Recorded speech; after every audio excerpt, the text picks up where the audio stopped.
नमो भगवते वासुदेवाय। आप सभी भक्तों पर लक्ष्मी नारायण की कृपा सदा सर्वदा बनी रहे। भगवान आप सभी की मनोकामना को पूर्ण करे, आपका व्रत सफल हो।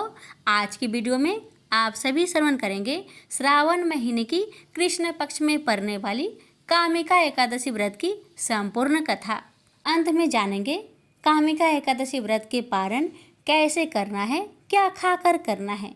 तो आइए पहले श्रवण करते हैं कामिका एकादशी व्रत की पावन कथा। धर्मों की ज्ञाता, वेद और शास्त्रों के अर्थ ज्ञान में पारंगत, सबके हृदय में रमन करने वाले, श्री विष्णु को तत्व को जानने वाले तथा भगवत परायण प्रहलाद जी जब सुखपूर्वक बैठे हुए थे, उस समय उनके समीप स्वधर्म का पालन करने वाले महर्षि कुछ पूछने के लिए आए। महर्षि ने कहा, प्रहलाद जी, आप कोई ऐसा साधन बताए जिससे ज्ञान, ध्यान और इंद्रिय निग्रह के बिना ही अनायास भगवान विष्णु का परम पद प्राप्त हो जाता है। उनके ऐसा कहने पर संपूर्ण लोकों के हित के लिए उद्धत रहने वाले विष्णु भक्त महाभाग प्रहलाद जी ने संक्षेप में इस प्रकार कहा, महर्षियों, जो 18 पुराणों का सार से भी सारतर तत्व है, जिसे कार्तिकेय जी के पूछने पर भगवान शंकर ने उन्हें बताया था, उसका वर्णन करता हूँ, सुनिए। हाँ, देव जी कार्तिकेय से बोले, जो कली में एकादशी की रात में जागरण करते समय वैष्णव शास्त्र का पाठ करता है, उसके कोटि जन्मों के किए हुए 4 प्रकार के पाप नष्ट हो जाते हैं। जो एकादशी के दिन वैष्णव शास्त्र का उपदेश करता है, उसे मेरा भक्त जानना चाहिए। जिसे एकादशी के जागरण में निद्रा नहीं आती तथा जो उत्साह पूर्वक नाचता और गाता है, वह मेरा विशेष भक्त है। मैं उसे उत्तम ज्ञान देता हूँ और भगवान विष्णु मोक्ष प्रदान करते हैं। अतः मेरे भक्त को विशेष रूप से जागरण करना चाहिए। जो भगवान विष्णु से बैर करते हैं, उन्हें पाखंडी जानना चाहिए। जो एकादशी को जागरण करते और गाते हैं, उन्हें आधे निमेष में अग्निष्टोम तथा अति रात्रि यज्ञ के समान फल प्राप्त होता है। जो रात्रि जागरण में बारंबार भगवान विष्णु के मुखा रविंद्र का दर्शन करते हैं, उनको भी वही फल प्राप्त होता है। जो मानव द्वादशी तिथि को भगवान विष्णु के आगे जागरण करते हैं, वे यमराज के पास से मुक्त हो जाते हैं। तो द्वादशी को जागरण करते समय गीता शास्त्र से मनोविनोद करते हैं, वे भी यमराज के बंधन से मुक्त हो जाते हैं। वो प्राण त्याग हो जाने पर भी द्वादशी का जागरण नहीं छोड़ते। वे धन्य और पुण्य आत्मा है, जिनके वंश के लोग एकादशी की रात्र में जागरण करते हैं। वे ही धन्य हैं जिन्होंने एकादशी को जागरण किया है। उन्होंने यज्ञ, दान, गया श्राद्ध और नित्य प्राग स्नान कर लिया। उन्हें सन्यासियों का पुण्य भी मिल गया और उनके द्वारा इष्टापूर्त कर्मों का भी भली भांति पालन हो गया। सदानंद भगवान विष्णु के भक्त जागरण सहित एकादशी व्रत करते हैं, इसलिए वे मुझे सदा ही विशेष प्रिय है। जिसने वर्धनी एकादशी की रात्रि में जागरण किया, उसने पुनः प्राप्त होने वाले शरीर को स्वयं ही भस्म कर दिया। जिसने त्रिस्पृशा एकादशी को रात्रि में जागरण किया है, वह भगवान विष्णु के स्वरूप में लीन हो जाता है। जिसने हरि बोधनी एकादशी की रात्रि में जागरण किया है, उसके स्थूल सूक्ष्म सभी पाप नष्ट हो जाते हैं। जो द्वादशी की रात्रि में जागरण तथा ताल स्वर के साथ संगीत का आयोजन करता है, उसे महान पुण्य की प्राप्ति होती है। जो एकादशी के दिन ऋषियों द्वारा बनाए हुए दिव्य स्रोतों से ऋग्वेद, यजुर्वेद तथा सामवेद के वैष्णव मंत्र से संस्कृत और प्राकृतिक के अन्य स्रोतों से वह गीत, वाद्य आदि के द्वारा भगवान विष्णु को संतुष्ट करता है, उसे भगवान विष्णु भी परमानंद प्रदान करते हैं। पुण्यमय भागवत तथा स्कंद पुराण भगवान विष्णु को प्रिय है। मथुरा और ब्रज में भगवान विष्णु के बाल चरित्र का जो वर्णन किया गया है, उसे जो एकादशी की रात्र में भगवान केशव का पूजन करके पढ़ता है, उसका पुण्य कितना है यह तो मैं भी नहीं जानता। कदाचित भगवान विष्णु जानते हो। बेटा, भगवान के समीप गीत, नृत्य तथा स्रोत पाठ आदि से जो फल होता है, वही कली में श्री हरि के समीप जागरण करते समय विष्णु सहस्त्रनाम, गीता तथा श्रीमद् भागवत का पाठ करने से सहस्त्र गुना होकर मिलता है। तो श्री हरि के समीप जागरण करते समय रात्रि में दीपक जलाता है, उसका पुण्य 100 कल्पों में भी नष्ट नहीं होता। जो जागरण काल में मंजरी सहित तुलसी दल से भक्ति पूर्वक श्री हरि का पूजन करता है, उसका पुनः इस संसार में जन्म नहीं होता। स्नान, चंदन, लेप, धूप, दीप, नैवेद्य और तांबुल, यह सब जागरण काल में भगवान को समर्पित किया जाए तो उससे अच्छा पुण्य होता है। कार्तिकेय, जो भक्त मेरा ध्यान करना चाहता है वह एकादशी की रात्रि में श्री हरि के समीप भक्ति पूर्वक जागरण करे। एकादशी के दिन जो लोग जागरण करते हैं उनके शरीर में इंद्र आदि देवता आकर स्थित हो जाते हैं। जो जागरण काल में महाभारत का पाठ करते हैं वे उस परम धाम में जाते हैं जहाँ सन्यासी महात्मा जाया करते हैं। जो उस समय श्री रामचंद्र जी का चरित्र 10 कंठ वध पढ़ते हैं वे योग बेताओं की गति को प्राप्त होते हैं। उन्होंने श्री हरि के समीप जागरण किया है। उन्होंने चारों वेदों का स्वाध्याय, देवताओं का पूजन, यज्ञों का अनुष्ठान तथा सब तीर्थों में स्नान कर लिया। श्री कृष्ण से बढ़कर कोई देवता नहीं है और एकादशी व्रत के समान दूसरा कोई व्रत नहीं है। जहाँ भगवत शास्त्र है, भगवान विष्णु के लिए जहाँ जागरण किया जाता है और जहाँ सालग्राम शिला स्थित होती है वह साक्षात भगवान विष्णु उपस्थित होते हैं। एकादशी की सही विधि: दशमी की रात्रि को पूर्ण ब्रह्मचर्य का पालन करें तथा भोग विलास से भी दूर रहे। प्रातः एकादशी को लकड़ी का दातुन तथा पेस्ट का उपयोग न करें। नींबू, जामुन या आम के पत्ते लेकर चबा ले और उंगली से कंठ शुद्ध कर ले। वृक्ष से पत्ता तोड़ना भी वर्जित है, अतः स्वयं गिरे हुए पत्तों का सेवन करें।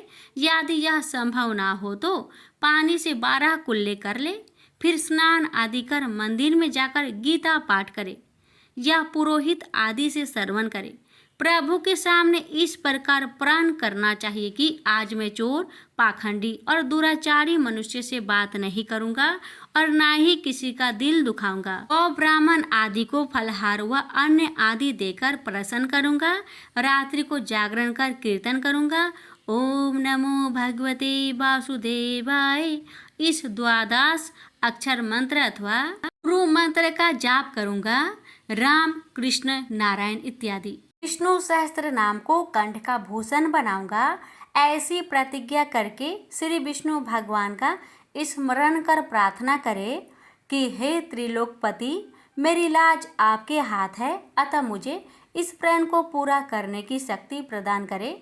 मौन जप, शास्त्र पठन, कीर्तन, रात्रि जागरण एकादशी व्रत में विशेष लाभ पहुंचाते हैं। एकादशी के दिन अशुद्ध द्रव से बने पेय ना पिए। कोल्ड ड्रिंक्स, एसिड आदि डाले हुए फलों के डिब्बाबंद रस को ना पिए। 2 बार भोजन ना करें। आइसक्रीम व तली हुई चीज़ें ना खाएं। फल अथवा घर से निकाला हुआ फल का रस अथवा थोड़े दूध या जल पर रहना विशेष लाभदायक है। व्रत के दशमी, एकादशी और द्वादशी इन 3 दिनों में कासे के बर्तन, मांस, प्याज, लहसुन, मसूर, उड़द, चने, कोदो, एक प्रकार का धान, शाक, शहद, तेल, अत्यंबु पान, अधिक जल का सेवन, इनका सेवन ना करें। व्रत के पहले दिन दशमी को और दूसरे दिन द्वादशी को हविष्यान्न, जौ, गेहूँ, मूंग, सेंधा नमक, काली मिर्च, शकरा और गोघृत आदि का 1 बार भोजन करें। फलाहारी को गोभी, गाजर, सलगम, पालक, कुल्फा का साग इत्यादि सेवन नहीं करना चाहिए। आम, अंकुर, केला, बादाम, पिस्ता इत्यादि अमृत फलों का सेवन करना चाहिए। जुआ, निंद्रा, पान, पराई निंदा, चुगली, चोरी, हिंसा, मैथुन, क्रोध तथा झूठ, कपट आदि अन्य कुकर्मों से नितांत दूर रहना चाहिए। बैल की पीठ पर सवारी ना करे। भूलवश किसी निंदक से बात हो जाए तो इस दोष को दूर करने के लिए भगवान सूर्य के दर्शन तथा धूप दीप से श्री हरि की पूजा कर क्षमा मांग लेनी चाहिए। एकादशी के दिन घर में झाड़ू नहीं लगाए, इससे चींटी आदि सूक्ष्म जीवों की मृत्यु का भय रहता है। इस दिन बाल नहीं कटाए, मधुर बोले, अधिक ना बोले, अधिक बोलने से ना बोलने योग्य वचन भी निकल जाते हैं। सत्य भाषण करना चाहिए। इस दिन यथाशक्ति अन्न दान करे, किंतु स्वयं किसी का दिया हुआ अन्न कदापि ग्रहण ना करे। प्रत्येक वस्तु प्रभु को भोग लगाकर तथा तुलसी दल छोड़कर ग्रहण करनी चाहिए। एकादशी के दिन किसी संबंधी की मृत्यु हो जाए तो उस दिन व्रत रखकर उसका फल संकल्प करके मृतक को दे देना चाहिए। और श्री गंगा जी में पुष्प अस्थि प्रवाहित करने पर भी एकादशी का व्रत रखकर व्रत का फल प्राणी के निमित्त दे देना चाहिए। प्राणी मात्र को अंतर्यामी का अवतार समझकर किसी से छल कपट नहीं करना चाहिए। अपना अपमान करने या कटु वचन बोलने वाले पर कर भी क्रोध नहीं करे। संतोष का फल सर्वदा मधुर होता है। मन में दया रखनी चाहिए। इस विधि से व्रत करने वाला उत्तम फल को प्राप्त करता है। द्वादशी के दिन ब्राह्मणों को मिष्टान, दक्षिणा आदि से प्रसन्न कर उनकी परिक्रमा कर लेनी चाहिए। अरे भक्तों, आप जानते हैं एकादशी व्रत की खोलने की विधि। द्वादशी को सेवा पूजा की जगह पर बैठकर भुने हुए 7 चनों के 14 टुकड़े करके अपने सिर के पीछे फेंकना चाहिए। मेरे 7 जन्मों के शारीरिक, बाजिक और मानसिक पाप नष्ट हुए, यह भावना करके 7 अंजलि जल पीना और चने के 7 दाने खाकर व्रत को खोलना चाहिए। अब आइए प्यारे भक्तों, हम श्रवण करेंगे कामिका एकादशी व्रत में सुनी जाने वाली सभी पुण्य फल देने वाली कथाएं एक साथ। श्रावण मास के कृष्ण पक्ष की एकादशी पवित्र एकादशी अथवा कामिका एकादशी कहलाती है। इस दिन भगवान श्रीधर की पूजा की जाती है। इस व्रत के करने से सभी कामनाओं की पूर्ति होती है। इसी से इसे कामिका एकादशी कहा गया है। इसके करने से ब्रह्म हत्या तक का दोष निवारण हो जाता है। वास्तव में यह बहुत पवित्र और पुण्यदायी व्रत है जो हर प्रकार के पापों से मुक्ति दिलाने में समर्थ है। कुंती पुत्र धर्मराज युधिष्ठिर बोले कि हे भगवान, मैंने आषाढ़ माह के शुक्ला पक्ष की देवशयनी एकादशी का सविस्तार वर्णन सुना। अब आप मुझे श्रावण के कृष्ण पक्ष की एकादशी की कथा सुनाइए। उस एकादशी का नाम क्या है तथा इसकी विधि क्या है? इसमें कौन से देवता की पूजा होती है?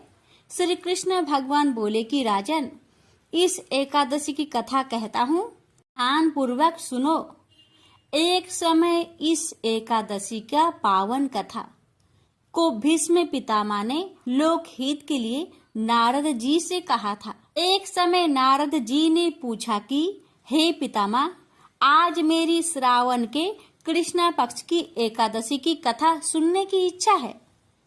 अतः अब आप एकादशी की व्रत कथा विधि सहित सुनाइए।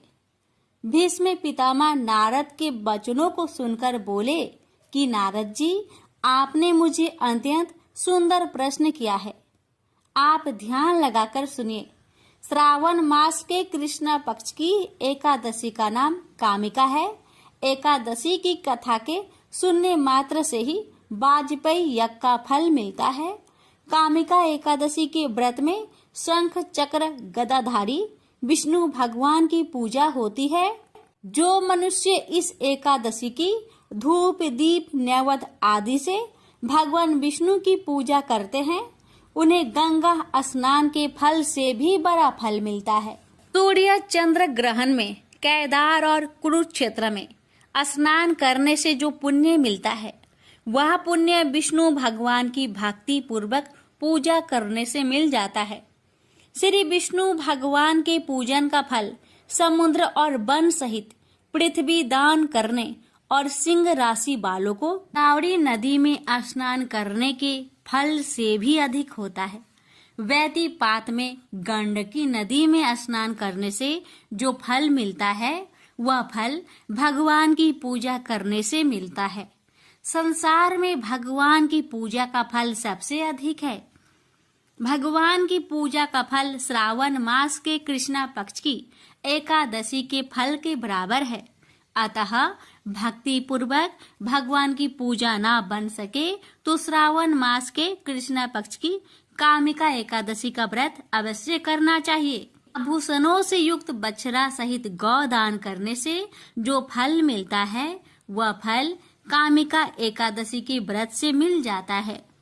जो उत्तम द्विज श्रावण मास के कृष्णा पक्ष की कामिका एकादशी का व्रत करते हैं तथा श्री विष्णु भगवान की पूजा करते हैं, उससे समस्त देव, नाग, किन्नर, पितृ आदि की पूजा हो जाती है। इसलिए पापी से डरने वाले व्यक्तियों को विधि विधान सहित इस व्रत को करना चाहिए। संसार सागर तथा पापों में फंसे हुए मनुष्य को इनसे छूटने के लिए कामिका एकादशी का व्रत करना चाहिए। कामिका एकादशी के व्रत से समस्त पाप नष्ट हो जाते हैं। संसार में इससे अधिक पापों को नष्ट करने वाला कोई और उपाय नहीं है। हे नारद जी, स्वयं भगवान ने अपने मुख से कहा है कि मनुष्य को अध्यात्म विद्या से जो फल मिलता है उससे अधिक फल कामिका एकादशी का व्रत करने से मिल जाता है। इस व्रत के करने से मनुष्य अंतिम समय में अनेक दुखों से युक्त अमराज तथा नरक के दर्शन नहीं करता। कामिका एकादशी के व्रत तथा रात्रि के जागरण से मनुष्य को कुयोनि नहीं मिलती और अंत में स्वर्ग को जाता है। जो मनुष्य श्रावण मास के कृष्णा पक्ष की कामिका एकादशी को तुलसी से भक्ति पूर्वक श्री विष्णु भगवान की पूजा करते हैं, वे इस संसार सागर में रहते हुए भी इस प्रकार अलग रहते हैं जिस प्रकार कमल पुष्प जल में रहता हुआ भी जल से अलग रहता है। भगवान की तुलसी दल से पूजा करने का फल 1 भार स्वर्ण और 4 भार चांदी के दान के फल के बराबर है। विष्णु भगवान रत्न, मोती, मणि आदि आभूषणों की अपेक्षा तुलसी दल से अधिक प्रसन्न होते हैं। जो मनुष्य भगवान की तुलसी दल से पूजा करते हैं उनके समस्त पाप नष्ट हो जाते हैं। हे नारद जी, मैं भगवान की अत्यंत प्रिय श्री तुलसी जी को नमस्कार करता हूँ। तुलसी जी के दर्शन मात्र से मनुष्य के समस्त पाप नष्ट हो जाते हैं और शरीर के स्पर्श मात्र से मनुष्य पवित्र हो जाता है। तुलसी जी को जल से स्नान कराने से मनुष्य की समस्त यातनाएं नष्ट हो जाती है।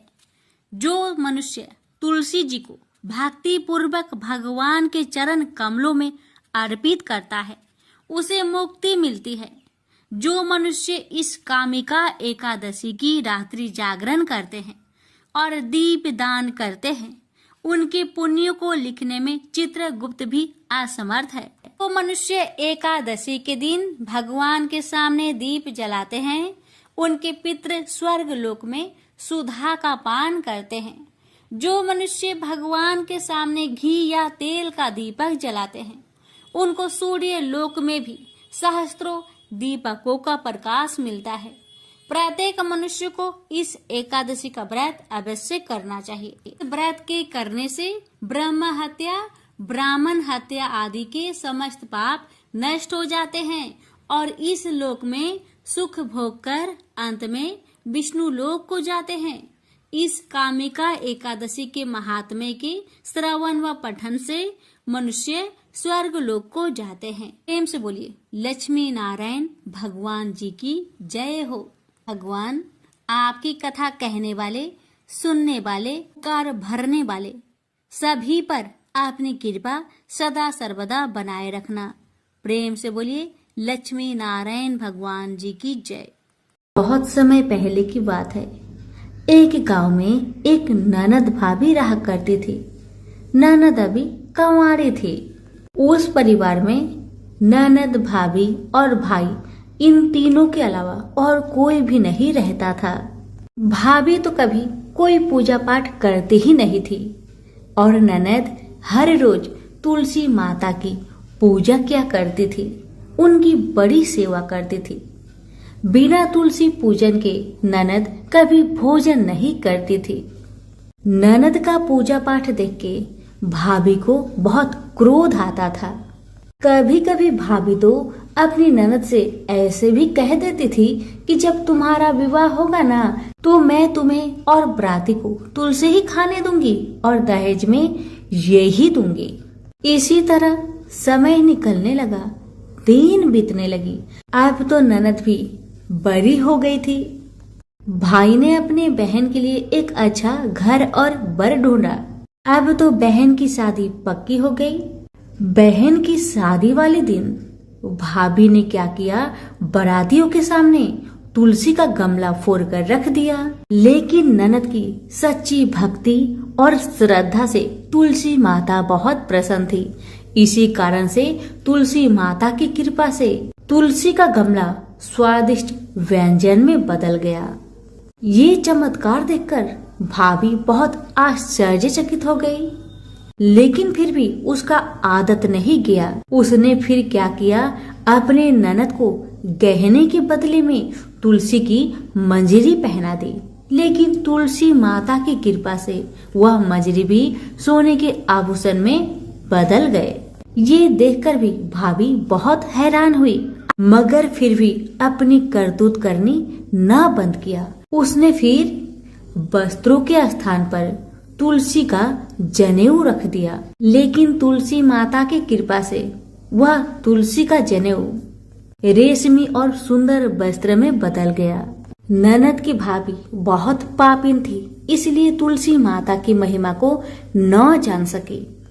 भाई ने अपने बहन को बड़े प्यार और आदर के साथ विदा किया। बहन ससुराल में गई। ससुराल वाले उसके दहेज आदि के बारे में बहुत बड़ाई करने लगे। जब ये बात भाभी को मालूम हुई तो उसे बड़ा आश्चर्य हुआ और तुलसी जी की पूजा का महत्व उसको समझ में आ गया। भाभी की एक लड़की थी। अब भाभी सोचने लगी, क्यों ना मैं भी अपनी बेटी को तुलसी माता की पूजा करने को कहूँ। अब तो भाभी अपनी लड़की से कहने लगी कि तू भी तुलसी माता की सेवा कर, तुझे भी बुआ की तरह फल मिलेगा। पर लड़की अपनी माँ के जैसी ही थी, उसे तुलसी की सेवा में मन नहीं लगता था। भाभी की लड़की हर रोज सुबह स्नान करके ऊपर के मन से अपनी माँ की बात रखने के लिए तुलसी माता की पूजा कर लिया करती थी, मगर मन उसका पूजा में कभी नहीं लगा। इसी तरह समय बीतते गया। इस बार भाभी ने खुद अच्छा घर और वर देखकर अपनी बेटी का विवाह तय किया। और जब विवाह का समय आया तो भाभी ने सोचा, जैसा व्यवहार मैंने अपनी ननद के साथ किया वैसा ही व्यवहार मैं अपनी बेटी के साथ करूंगी, क्योंकि मैंने जो ननद के साथ व्यवहार किया उसी व्यवहार के कारण ननद को इतनी इज्जत मिली थी। क्यों ना मैं भी अपनी लड़की के साथ वैसा ही व्यवहार करूं। अब जैसे ही बाराती वाले आए, भाभी ने तुलसी जी का गमला को फोड़कर बाराती के सामने रख दिया। परंतु इस बार मिट्टी मिट्टी ही रही। मंजरी व पत्ते भी अपने पूर्व रूप में ही रहे तथा जनेऊ भी जनेऊ ही रहा। सभी बाराती भाभी की बुराई करने लगे। ससुराल में भी लड़की की और उसकी माँ की बहुत बुराई हो रही थी। भाभी को अपनी ननद से बहुत जलन होता था। इस कारण भाभी अपनी ननद को बहुत कम ही घर पर बुलाया करती थी। पर भाई अपने बहन को बहुत मानता था। भाई ने एक दिन सोचा, बहन की शादी किए हुए बहुत साल हो गए, क्यों ना मैं अपने बहन से मिलकर आऊं, उसके ससुराल जाऊं। अब भाई ने अपनी इच्छा अपनी पत्नी को बताया। पत्नी से कहा, कुछ सौगात ले जाने के लिए कुछ दो। बहन का घर जाऊंगा, खाली हाथ कैसे जाऊं? कुछ हो तो मुझे दो। भाभी ने क्या किया, गुस्से से ज्वार एक थैले में भरकर कहा, लो इसी को लो और अपनी बहन के घर ले जाओ। मेरे पास और कुछ नहीं है, यही है, इसी को ले जाओ। बेचारा पति दुखी मन से चल दिया वही ज्वार भरे थैले को लेकर, और मन ही मन में सोचते जा रहा था, भला कोई भाई अपने बहन के ससुराल में ज्वार ले जाता है? यही सोचते सोचते भाई बहन के ससुराल की तरफ जा रहा था। उसने सोचा, ये ज्वार बहन के ससुराल ले जाऊंगा तो लोग क्या कहेंगे, क्यों ना मैं इसे गाय को खिला दूं। भाई जब बहन के नगर के समीप पहुंचा और उसने एक गौशाला में गाय के सामने ज्वार का थैला उलट दिया। ज्वार को उलटता देखकर तब गौपालक ने कहा, ए भाई तुम ये क्या कर रहे हो? सोना मोती गाय के आगे क्यों डाल रहे हो? भाई ने जब नीचे देखा तो सचमुच हीरे मोती सोना चांदी जगमगा रहे थे। भाई ने तुलसी माता के चमत्कार को जान लिया और जोर जोर से तुलसी माता की जयकारा लगाने लगा और सारी कहानी उस गौपालक को बताया। सोना चांदी हीरा मोती थैले में भरकर बहुत प्रसन्न मन से अपने बहन के घर गया। बहन भाई को देखकर बहुत प्रसन्न हुई और अपनी भाई की बहुत आवभगत की। भाई ने अपनी बहन के सास ससुर से आज्ञा लेकर अपनी बहन को घर लेकर आया और रास्ते में सारी कहानी बताते आ रहा था कि कैसे भाभी ने ज्वार भरकर थैले में दिए थे और तुलसी माता की कृपा से कैसे ये ज्वार हीरे मोती सोने चांदी में बदल गए। भाई को तुलसी माता का महिमा पता चल गया था।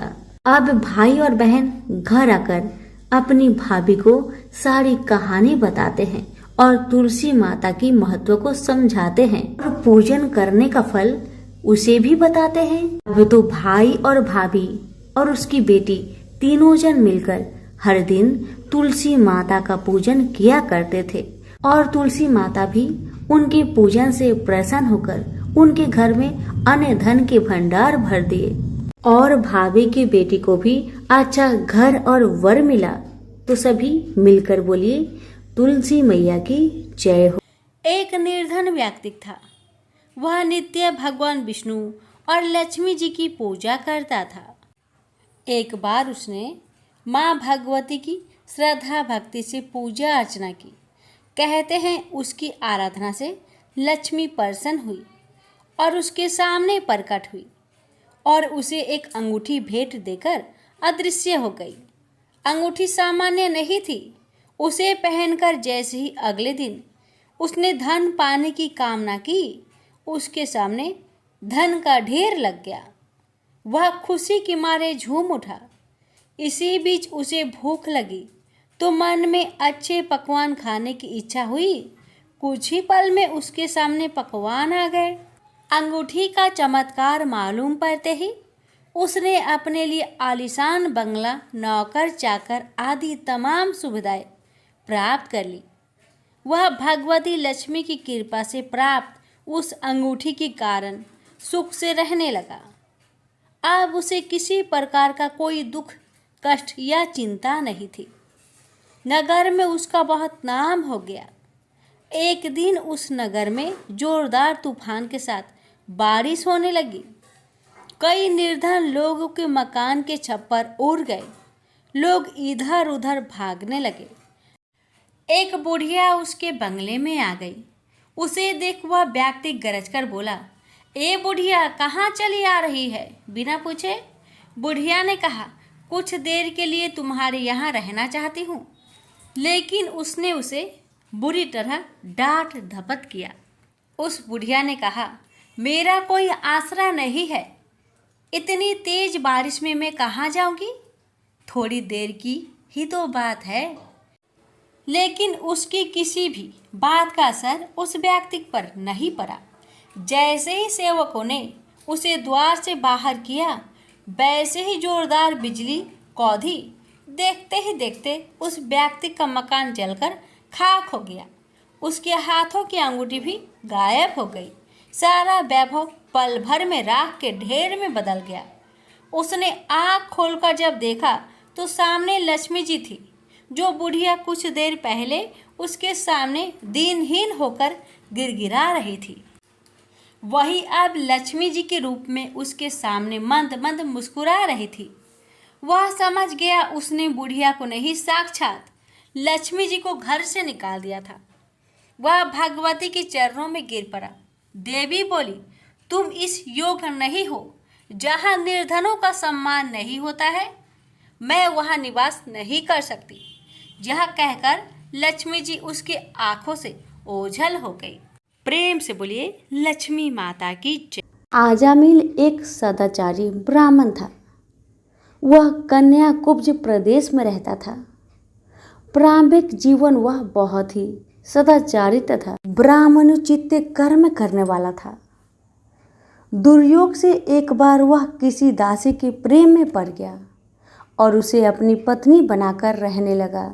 उसकी कुसंगति के कारण उसके विचार दूषित हो गए और दुष्कर्मों से वह अपनी जीविका चलाने लगा।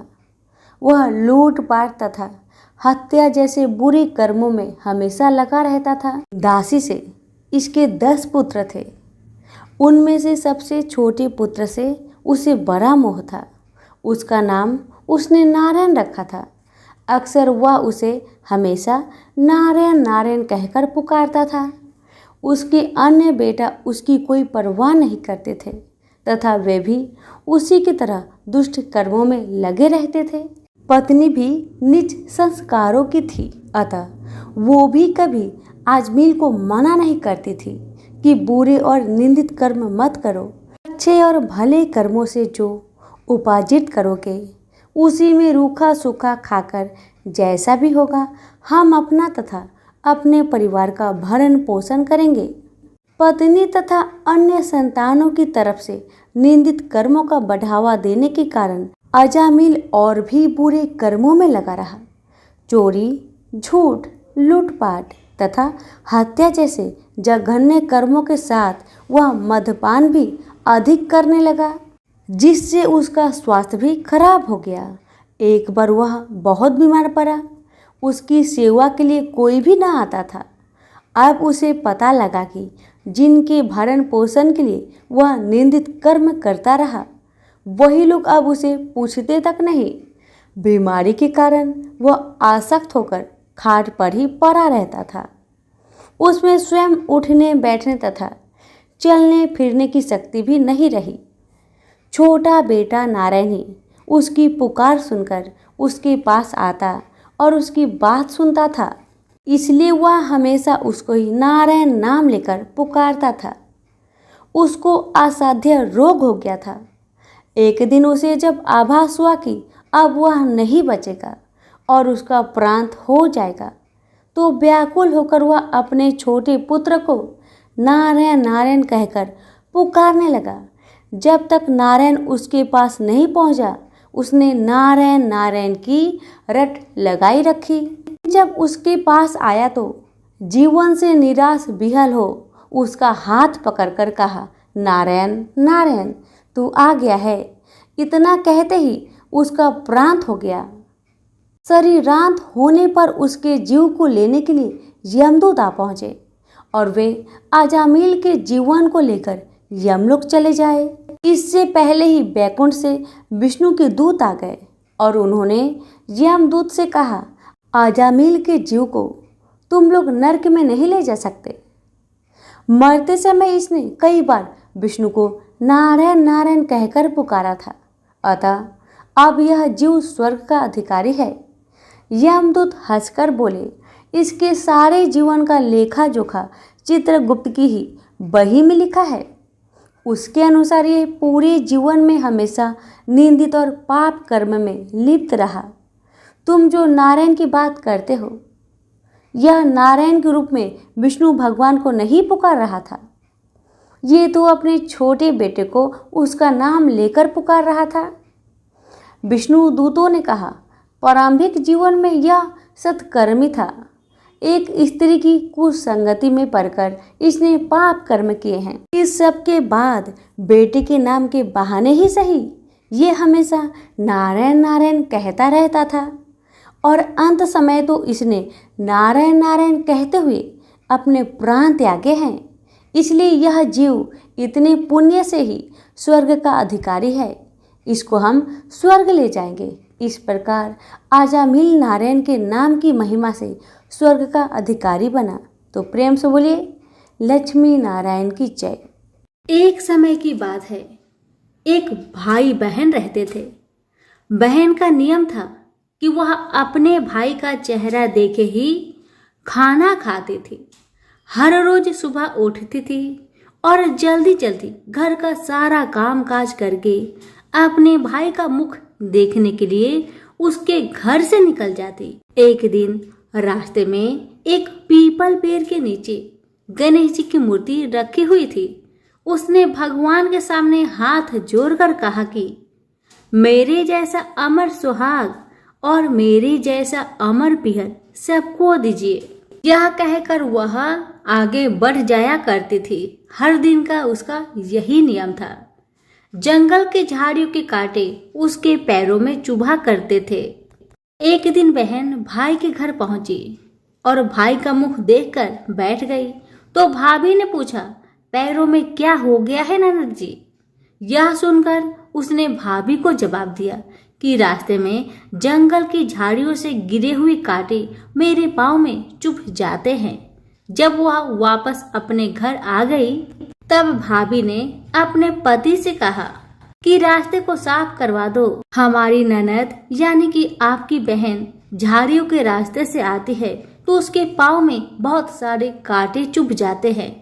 पत्नी की इतना बात सुनते ही भाई तुरंत उठा और हाथों में कुल्हाड़ी लेकर सारी झाड़ियों को काटकर रास्ता साफ कर दिया। और इसी कारण से गणेश जी का स्थान भी वहां से हट गया।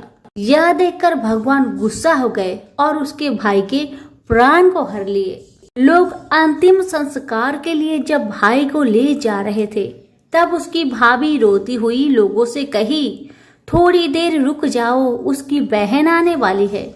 वह अपने भाई का मुख देखे बिना नहीं रह सकती। उसका यह हर दिन का नियम है। तब लोगों ने कहा, आज तो देख लेगी पर कल कैसे देखेगी? रोज के दिन की तरह बहन अपने भाई का मुख देखने के लिए जंगल में निकलती। जब जंगल में उसने देखा कि सारा रास्ता साफ किया हुआ है तब वह आगे बढ़ी तो उसने देखा कि सिद्धि विनायक को भी वहां से हटा दिया गया है।